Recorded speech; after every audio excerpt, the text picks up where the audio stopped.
Shalom! Hey, this is Dan, and I'm making latkes. It's the final day of Hanukkah. I got some latkes cooking. We're all ready to have our food.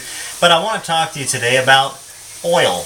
Now, I'm frying the latkes in oil, and traditionally you eat a lot more oily foods for Hanukkah because you remember parts that happen with the oil. Now, we've already talked about the Maccabees, and we talked about how they kind of kicked some booty, and after the war was done, and from the time that Antiochus Epiphanes came and destroyed the temple to the time that the temple was rebuilt and rededicated, it was 2,300 years, or sorry, 2,300 days. And that was actually prophesied in the book of Daniel. If you read Daniel chapter 8, I believe it is. And so one of the things that they did when they came back is they decided, you know what, we want to rededicate correctly.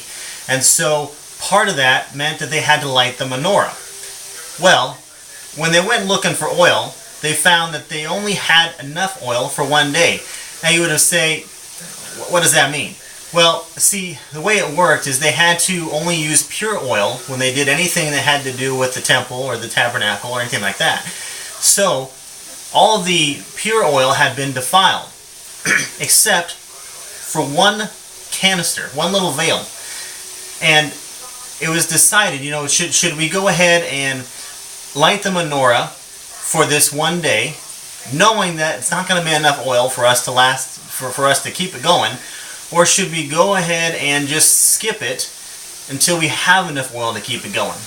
Well, because they wanted to do it right, because they wanted to honor God, they decided, you know, one day is better than no days at all. So they went ahead and they took the oil, and it hadn't been defiled, and the way they knew it hadn't been defiled was because it still had the priest's seal on it, and it hadn't been tampered with like all the other ones they found, where, you know, they'd been thrown against rocks, broken open, or the seal had been removed, tampered with, something like that. This one bottle that they found had not been tampered with. And so they went ahead and they put this oil inside the menorah, and they lit the menorah. Now again, they knew they had only enough to last for one day, but the miracle of it is, when they came back the next day, it was still burning. The menorah was still lit.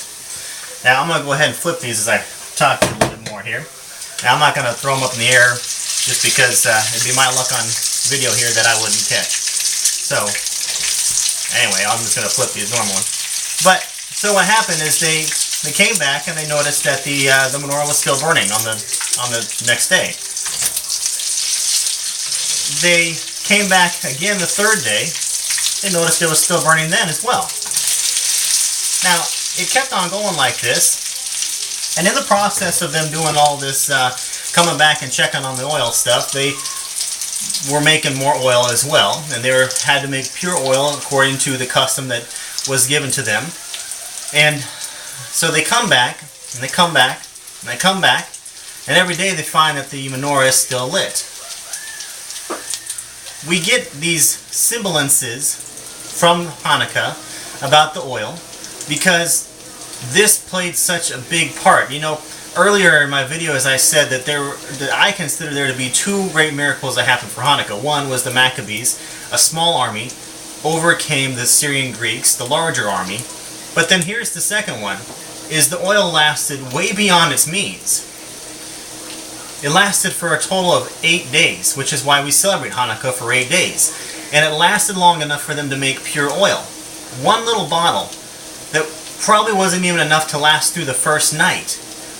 God saw the hearts of these people, that they wanted to do it right, that they wanted to go back to the roots that He had established, the customs that He had established concerning the tabernacle and the oil and the lighting of the menorah.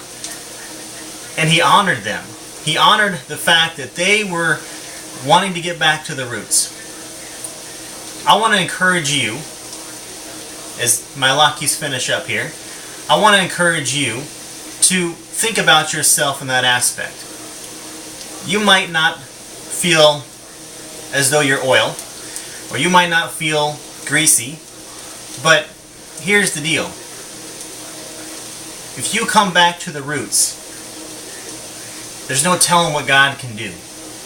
Jeremiah 6:16 says that we should not depart from the ancient ways. And some of those ancient ways are things that we honestly have departed from. You know, if you go back and you read the Torah and you read the law and you see these commandments that we don't necessarily live by anymore. But it never changed. God never said, well, you can do all the commandments except for this one now. And it wasn't that we just have 10 commandments, like it says in Deuteronomy, or sorry, like it says in Exodus 20.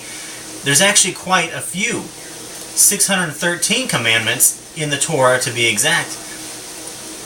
But how many of those are we doing, and how many of those have we forsaken? And how about the religious practices and feasts and festivals that God has already established?